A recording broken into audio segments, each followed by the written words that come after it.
Peter Klamovski sangat yakin Malaysia mampu membenam Laos walaupun tanpa kelibat 7 pemain warisan.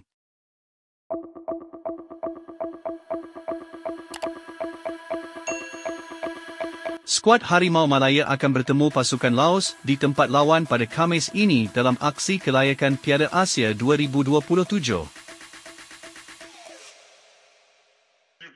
Aksi ketiga kelayakan ini adalah bagi memastikan skuad Malaysia meraih 3 mata penuh sekaligus menjarakan kedudukan dengan tempat kedua kumpulan.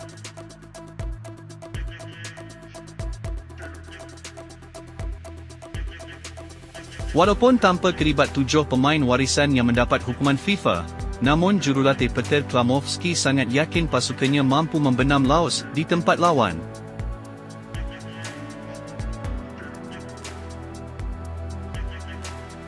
Peter Klamovski telah menyenaraikan beberapa muka baharu termasuklah Jordan Mintah yang baru mendapat panggilan skuad kebangsaan.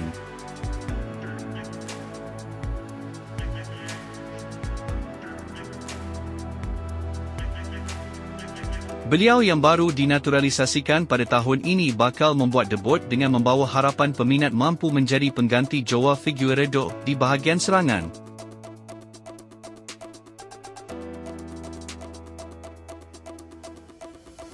Mintah telah merekodkan satu jaringan di Liga Super dan membantu Kuching City menduduki tangga keempat selepas 6 perlawanan.